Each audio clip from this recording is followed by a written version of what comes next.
इस कहानी की शुरुआत ऑस्कर नाम के एक बौने लड़के से होती है, जो अपनी हवस मिटाने के लिए अपनी नौकरानी से लेकर अपने पड़ोसी तक को नहीं छोड़ता है और उनको प्रेग्नेंट कर देता है। ये कहानी ऑस्कर के कारनामों से भरी हुई है। तो चलिए देखते हैं ऑस्कर और क्या क्या कारनामे करता है। इस मूवी का नाम है टिन ड्रम। इसे 1979 में रिलीज किया गया था। इस कहानी की शुरुआत में हम लोग एना नाम की एक औरत को देखते हैं, जो कि अपने खेतों में काम कर रही होती है। तभी वहाँ पर जोसेफ नाम का एक आदमी भागता हुआ आता है और पुलिस से छुपने के लिए उसकी मदद मांगता है। तभी एना उसे अपनी गुफा के अंदर छुपा लेती है, लेकिन जोसेफ इस मौके का फायदा उठाता है और वो गुफा के अंदर ही एना का गेम बजाने लगता है। जब पुलिस यहाँ से चली जाती है, तब जोसेफ बाहर आता है और इन दोनों की दोस्ती हो जाती है।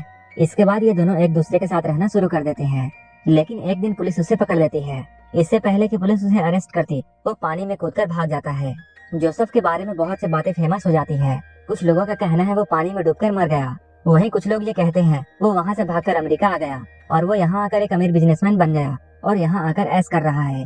वहीं दूसरी ओर हम लोग एना और उसकी बेटी एग्नेस को देखते हैं, जो कि बाजार में सामान बेचकर अपना गुजारा कर रहे हैं। एग्नेस अपने कजन जैन से प्यार करती थी, जो कि एक पुलिस पोस्ट ऑफिस में काम करता है। इसके अलावा एना अल्फ्रेड से भी प्यार करती थी, जो कि एक जर्मन शेफ था। उन तीनों के घपाघप कार्यक्रम से ऑस्कर नाम का एक बच्चा पैदा होता है। ऑस्कर पैदा होने के बाद रोता ही रहता है और वो चुप ही नहीं होता है। जब उसकी मॉम उससे ये कहती है उसके 3 साल होने के बाद वो उसे एक टिन ड्रम देगी, इसके बाद वो रोना बंद करता है।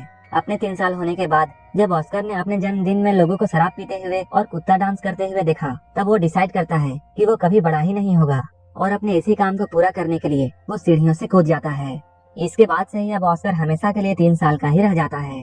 वो हमेशा अपने ड्रम को अपने साथ रखता है और जब भी कोई उससे उसकी टूटी हुई ड्रम लेने की कोशिश करता है, वो इतना जोर से चिल्लाता है कि वो अपनी आवाज से कांच को भी तोड़ देता है। धीरे धीरे टाइम गुजरता जाता है।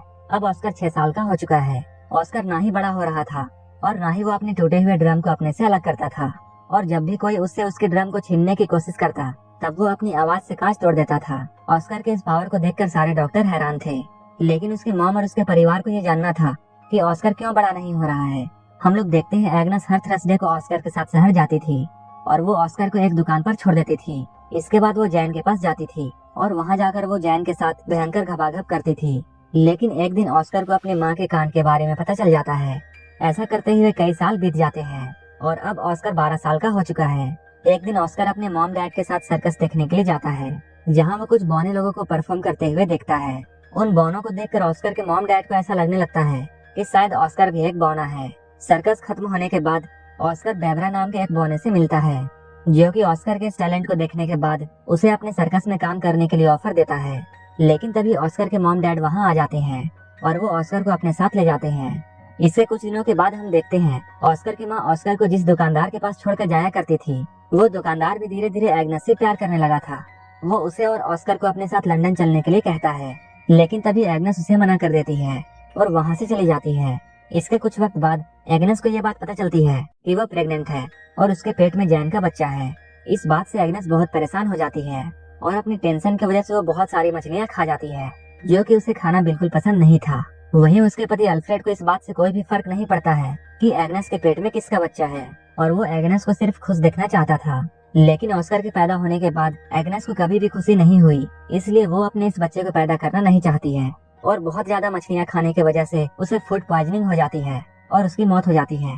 इसके कुछ सालों बाद हम लोग ऑस्कर को देखते हैं, जो कि अपनी टूटी हुई ड्रम को ठीक कराना चाहता है। ये सब उस वक्त में हो रहा था जब जर्मनी पूरे पोलैंड में हमला करके उस पर पूरा कब्जा करने की कोशिश कर रहा था।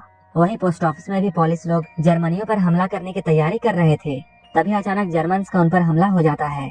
इस हमले में बहुत से लोग मारे जाते हैं, जिनमें से एक जैन भी था। ऑस्कर इस हमले से किसी तरह बच जाता है और वो यहाँ से भाग जाता है। इसके कुछ दिनों बाद हम लोग देखते हैं अल्फ्रेड एक 16 साल की लड़की जिसका नाम मारिया है, उसे अपने दुकान में काम करने के लिए रखता है। मारिया दुकान के साथ साथ ऑस्कर का भी ध्यान रखती थी।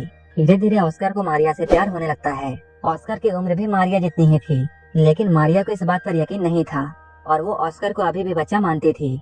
जब एक रात अल्फ्रेड किसी काम से शहर से बाहर जाता है, तब वो मारिया के बेड के पास जाता है और वो एक चूहे की तरह उसके कंबल में घुस जाता है और घपाघप करने लगता है। मारिया को भी ऐसा करने में अच्छा लगता है, इसलिए वो ऑस्कर को नहीं रोकती है।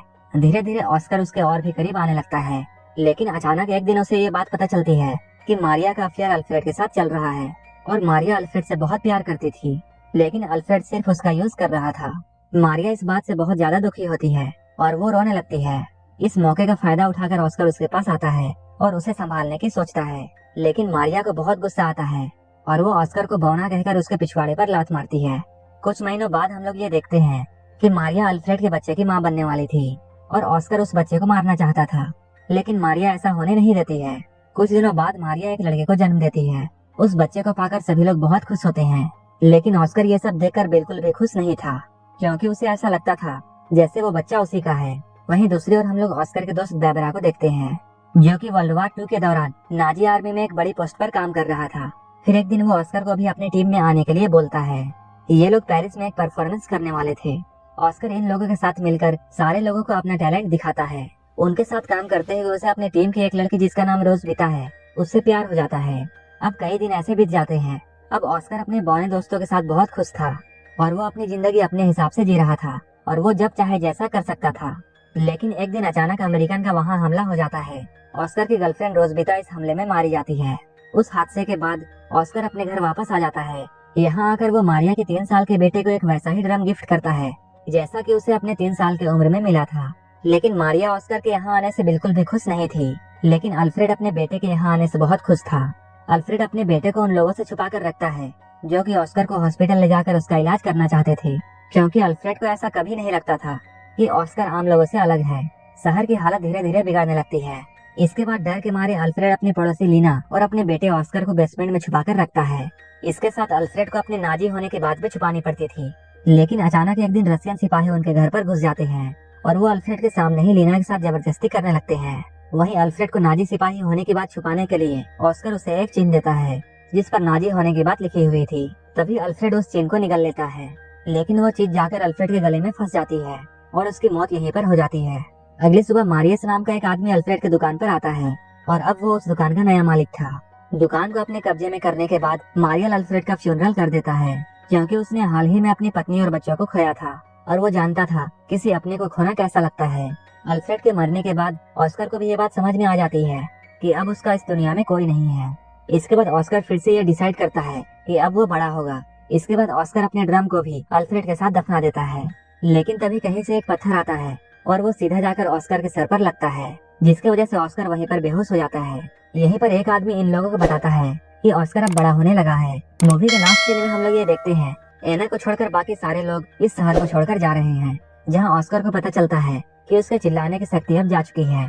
और लास्ट में एना वहीं पर रह जाती है जहाँ से इस कहानी की शुरुआत हुई थी और यहीं पर यह मूवी खत्म हो जाती है।